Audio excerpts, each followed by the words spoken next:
kita tidak takut dengan mayat atau jenazah yang ada sebab kasih sayang kita jauh lebih besar kepada nenek moyang kita dibanding ketakutan kita.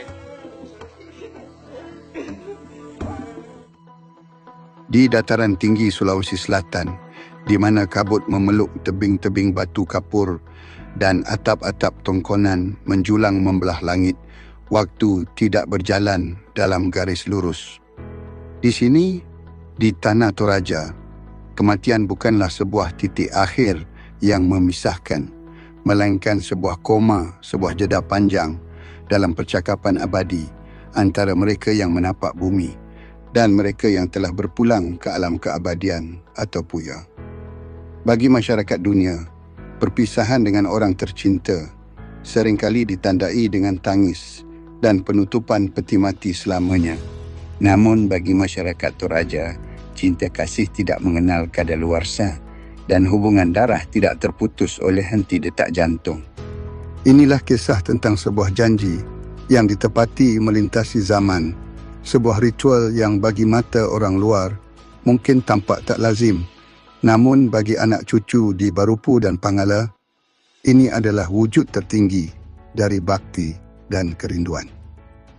Selamat datang di upacara Mak Nenek, sebuah perayaan kehidupan yang paradoksnya justru dilakukan dengan memeluk kematian itu sendiri. Toraja secara geografis terisolasi oleh pegunungan, yang secara historis memungkinkan pelestarian tradisi ini. Lokasi makam yang berada di tebing batu, liang, atau bangunan rumah batu, patane, bukan sekadar preferensi arsitektural, melainkan representasi hierarki sosial dan spiritual. Tebing yang tinggi mendekatkan arwah ke langit, sementara batu yang keras melambangkan keabadian, kontras dengan tubuh manusia yang fana. Masyarakat Toraja memandang waktu secara siklis.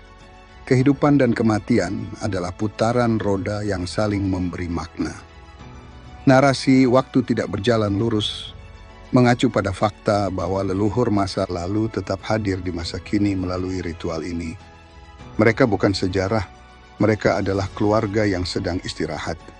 Setiap 1 hingga 3 tahun sekali, biasanya usai panen raya di bulan Agustus, ketika lumbung padi telah penuh, keheningan makam batu dipecahkan oleh suara doa dan derap langkah kaki keluarga yang pulang.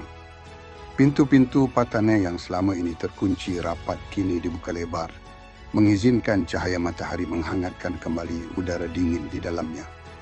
Aroma khas menyeruak, bukan bau kematian yang membusuk, melainkan aroma kenangan, campuran antara aroma tembakau, kopi, dan ramuan pengawet kuno yang menjaga jasad tetap utuh melintasi dekade.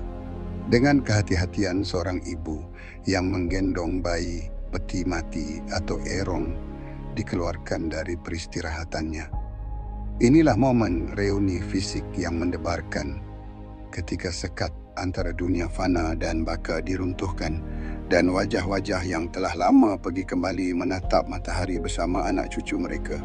Narasi menyebutkan bukan bau kematian yang membusuk. Ini adalah fakta penting yang sering disalahpahami orang luar. Jenazah mak nenek umumnya sudah melalui proses tomakula, dianggap sakit, di mana tubuh telah diawetkan menggunakan formalin atau ramuan tradisional, daun sirih, pinang, yang menyebabkan desikasi, pengeringan. Tubuh menjadi seperti mumi yang kering, sehingga bau busuk mayat basah tidak tercium. Aroma yang ada lebih dominan aroma debu, kayu tua dan bahan pengawet. Patane adalah makam modern berbentuk rumah, sementara erong adalah peti mati kayu berbentuk perahu atau babi. Penggunaan erong berbentuk perahu menandakan kepercayaan leluhur bahwa arwah akan berlayar menuju puya. Dalam narasi dokumenter, visual peti mati yang dikeluarkan harus diperlakukan sebagai artefak budaya yang berharga. Di bawah naungan langit Toraja, ritual pembersihan dimulai bukan dengan rasa takut, melainkan dengan kelembutan yang menyentuh hati. Jemari anak cucu yang mungkin belum pernah bertemu sang leluhur semasa hidupnya, kini dengan takzim membersihkan debu, waktu yang menempel pada jasad yang telah mengering. Menggunakan kuas halus dan kain bersih, Mereka merawat tubuh itu seolah-olah sang kakek atau nenek hanya sedang tertidur lelap setelah perjalanan jauh. Tidak ada jeritan ngeri di sini. Yang ada hanyalah percakapan akrab.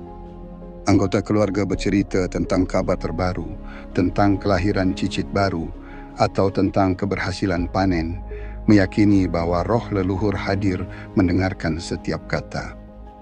Bagi mereka, jasad ini bukanlah objek yang mengerikan, melainkan bejana suci yang pernah menampung jiwa orang yang berjasa, memberi mereka kehidupan. Masyarakat Toraja dibesarkan dengan kedekatan fisik terhadap kematian sejak kecil. Konsep Tomakula membuat mayat menjadi entitas domestik yang biasa ada di rumah.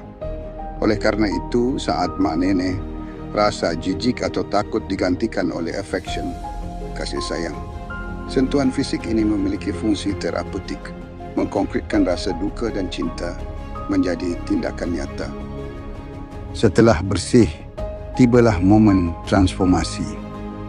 Pakaian lama yang telah usang dan dimakan waktu ditanggalkan, digantikan dengan busana terbaik yang telah disiapkan keluarga jauh-jauh hari.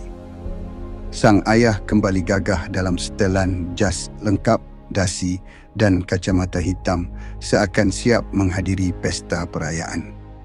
Sang ibu kembali anggun dalam balutan kebaya dan kain tenun cerah, rambutnya disisir rapi. Pakaian ini bukan sekadar penutup tubuh, melainkan simbol martabat yang dipulihkan. Sebuah pernyataan bahwa meski raga telah layu, kehormatan mereka tetap abadi dan terawat. Di momen inilah, kamera dan ponsel diangkat, mengabadikan potret keluarga lintas dimensi yang surrealis, namun penuh kehangatan. Sebuah bukti visual bahwa cinta mereka melampaui batas kematian. Seiring matahari condong ke barat, ritual pun mendekati akhirnya. Jasad-jasad yang telah rapi dan harum dimasukkan kembali ke dalam peti. Pintu makam batu pun ditutup kembali, mengembalikan mereka pada tidur panjangnya hingga musim panen berikutnya tiba. Namun yang dibawa pulang oleh keluarga bukanlah rasa duka, melainkan rasa lega dan sukacita karena telah menunaikan bakti. Mak nenek mengajarkan kita sebuah kebijaksanaan purba, bahwa melupakan leluhur adalah kematian yang sesungguhnya. Di tanah Toraja, selama kenangan masih dirawat dan nama masih disebut dalam doa, tidak ada seorang pun yang benar-benar mati. Mereka tetap hidup, abadi dalam aliran darah dan denyut nadi generasi yang mereka tinggalkan. Ini adalah sebuah surat cinta dari yang hidup kepada yang mati. Sebuah bukti bahwa kasih sayang adalah satu-satunya hal di dunia ini yang benar-benar kekal. Bagaimana anak muda Toraja Gen Z melihat ini? Sebagian besar masih sangat antusias karena ini adalah identitas unik mereka yang instagramable dan viral. Media sosial telah mengubah Manene dari ritual private menjadi ajang eksistensi budaya digital.